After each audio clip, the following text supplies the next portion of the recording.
सवेरे मगर मतलबे यार ना मिले, दुश्मन मिले सवेरे मगर मतलबे यार ना मिले। तो गुरु लालचे पापी चेला बतकट मिलन साथे, गुरु लालची पापी चेला बतकट मिलन साथे। मेरा बेटवा बाप मोदे घटिया मिलन नाते चाहे, राय अकेला नालायक परिवार ना मिले, चाहे राय अकेला नालायक परिवार ना मिले। दुश्मन मिले सवेरे मगर मतलबे यार ना मिले।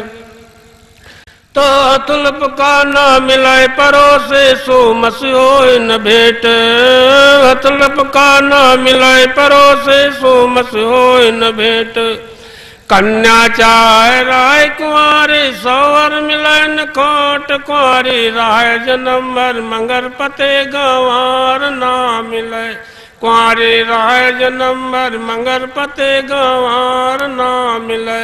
दुश्मन मिले सवेरे मगर मतलबे यार ना मिले, दुश्मन मिले सवेरे मगर मतलबे यार ना मिले। तो पुत्र मिला तो सरवण जैसा साथे कणवे सदाने, पुत्र मिला तो सरवण जैसा साथे कणवे सदाने। काहे गुरु दिन गुरु मिलाए कबीर सम अलग दो दो पानी, न तो राय अकेला मेला में तकरार ना मिले, न तो राय अकेला मेला में तकरार ना मिले। दुश्मन मिले सवेरे मगर मतलबे यार ना मिले, दुश्मन मिले सवेरे मगर मतलबे यार ना मिले। तो कहते हैं कि मतलबी यार का मिलना जौन होता है बहुत दुखदाई होता है, वो अपना ही टाइम गांठा करता है।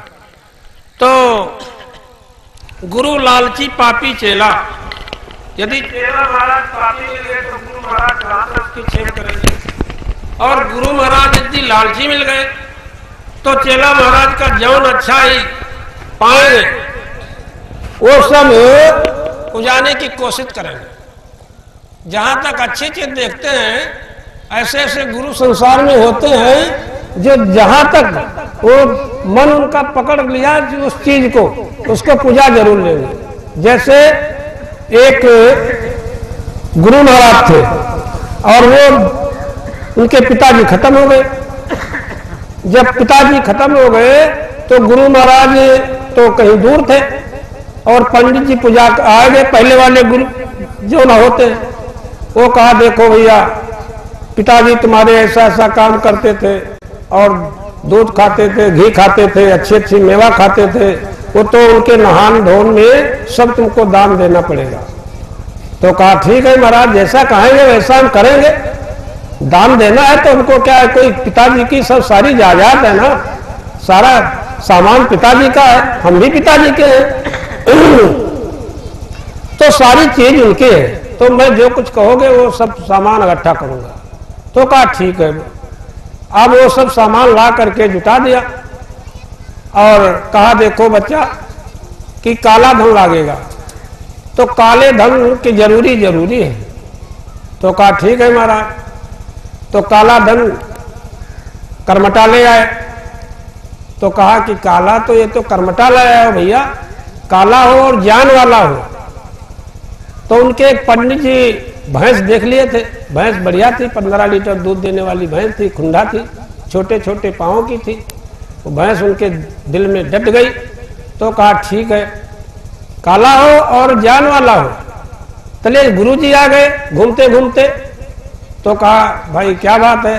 तो कहा गुरुजी पिताजी का आज नहान है तो उसी में दक्षिणा उच्छिना सब दे रहे हैं, और वो गुरुजी कह रहे हैं कि काला हो और जान वाला हो। तो गुरुजी ने कहा कि वो तो मालूम हो कोई ठग आ गया, पंडित तुमको ठगा लेगा, बचा लेगा, ऐसा तुम्हारी सब कुछ। तो कहा अच्छा जाओ कहीं सांप ले आओ काला, बेनुआ बने हो कहीं टिके हो तो उनके तरह हो सांप, वो चिंगरिया घाल ले आओ, काला भी है और जान वाला है। तो कहा ठीक है। गया और चिंगरिया घालों से डायरी उठा लाया। कहा देखिए गुरुजी, काला भी है और जान वाला भी है, दोनों चीजें हैं। अरे कहा बेवकूफ, ये तो सांप है, काट लेगा, डस लेगा, मर जाएंगे, ये तो थोड़ा दान में दिया जाता है। अरे हम कहते हैं काला भी हो, जान वाला हो, 4 पांव वाला भी हो। तो कहा ये भी गड़बड़ है भाई, 4 पांव वाला हो। तो फिर आया गुरुजी से बताया, गुरुजी कह रहे हैं कि ये काला हो और जान वाला हो, 4 पांव वाला हो। तो कहा ठीक है, देखो कहीं 4 पांव वाली कुतिया हो, उसको ले लो, ले जाओ। अब वो कुतिया लेकर गए, काला भी है, जान वाला भी है, 4 पांव वाली भी है। तो कहा तुमको कैसा है, कैसा क्या बता रहे हो?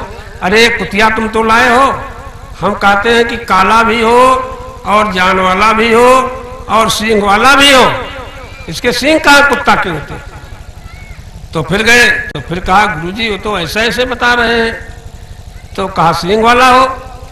तो गुरुजी ने कहा अच्छा कोई बात नहीं, काली छगड़ी हो कहीं और ज्ञानी हो, उसके सींग होते हैं तो उसको ले जाओ, देखो क्या कहेगा। तो फिर लाया, काली छगड़ी लाया। कहा देखिए पंडित जी, काली भी है और जान वाली भी है और 4 पांव वाली भी है और 7 सींग वाली भी है और दूध वाली भी है। तो झुलझुला करके कहा पंडित जी ने कि तुमको कौन गुरु मिला है जो तुम हमारी हर दांव में बात काट देते हो, कुछ मत कुछ और ले आते हो। अरे हम वो भैंस जो तुम्हारे बंधु है उसके लिए कह रहे थे और तुम ये ले आते हो और तो कहा ठीक है अच्छा। फिर गए, फिर गुरुजी से पूछा गुरुजी क्या करें, वो तो भैंस के लिए कह रहे हैं। तो गुरुजी ने कहा कि जाओ ये तुम ले जाओ 200 ग्राम अफीम, 300 ग्राम ले लो अफीम और कह दो हमारे पिताजी अफीम बहुत खाते थे और धतूर खाते थे, ये नशा कर लो पंडित जी तो हम भैंस दे देंगे।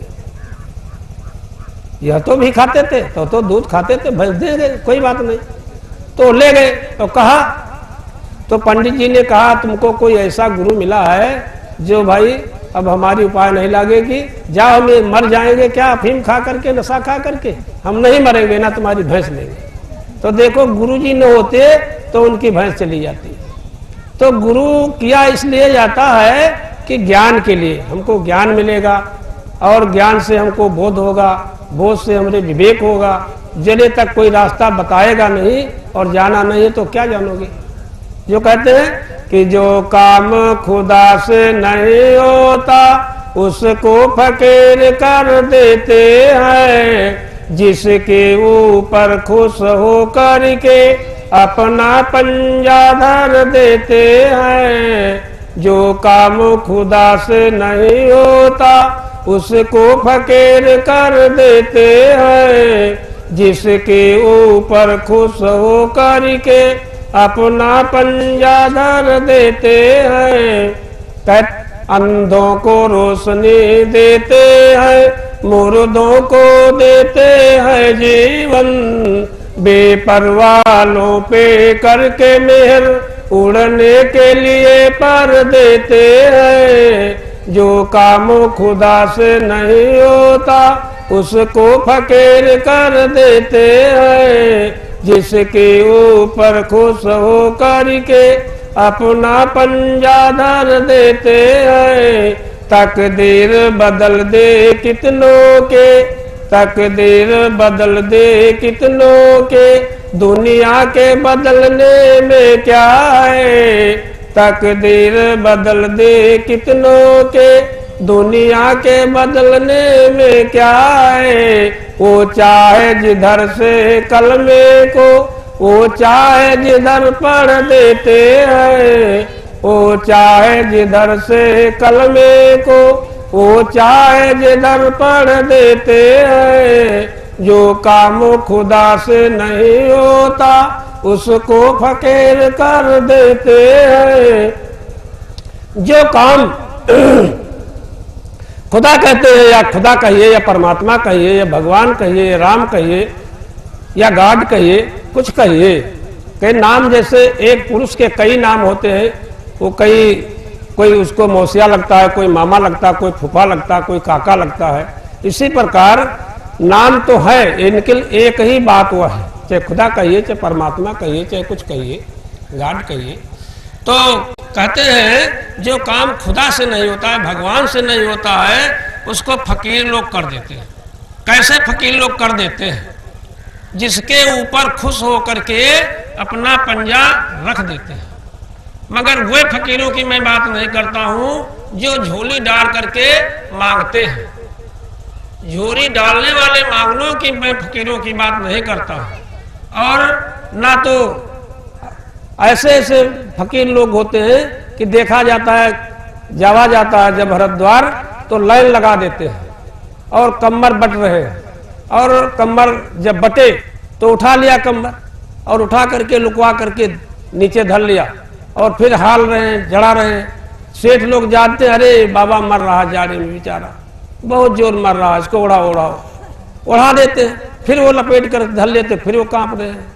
मैं वे बाबों की बात नहीं कर। साहब ने कहा है कि भेष देख ना भूलिए, पूछ लीजिए ज्ञान, बिना कसौटी होत न कंचन की पहचान। जो कंचन होता है न्याय पर धर करके घन मारा जाता है तो न्याय में घुस जाता है और फूटता नहीं, और कांच की गोली होती है वो सब बिखर जाती है।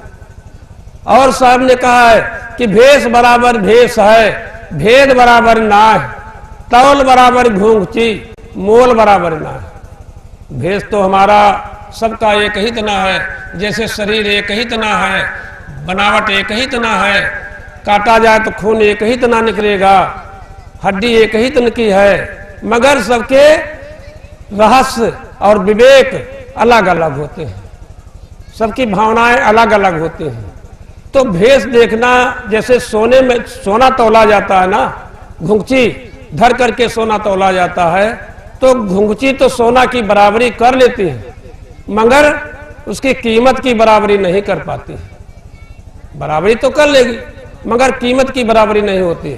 इसी प्रकार भेष बना लेते हैं, कबरिया लोग भी भेष बना लेते हैं। भेष बना करके बाबा बढ़िया बन जाते हैं, अच्छे अच्छे कपड़ा सुंदर पहन लेते हैं, रामायण की चौपाई याद कर लेते हैं, विश्राम सागर की चौपाई याद कर लेते हैं, और संसार में कितना वो ठग ले जाते हैं।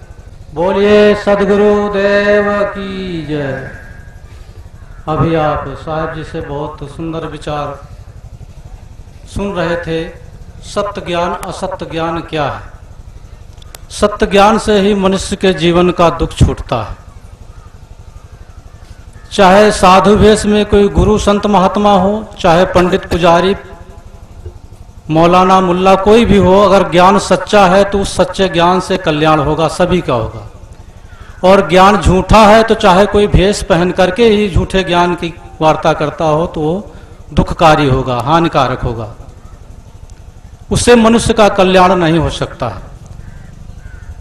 साहब जी ने भी कहा है कि भेष नाथ से श्रेष्ठ नहीं, नहीं वाक्य संग्राम, तजय शत्रु के काम का सोई श्रेष्ठ मुकाम। मात्र भेष पहन लेने से कोई महान नहीं हो जाता है, न कोई श्रेष्ठ हो जाता है, न अच्छा हो जाता है, और न अच्छी अच्छी लच्छेदार शैली में भाषण कर लेने से ही कोई अच्छा बन जाता है, श्रेष्ठ हो जाता है।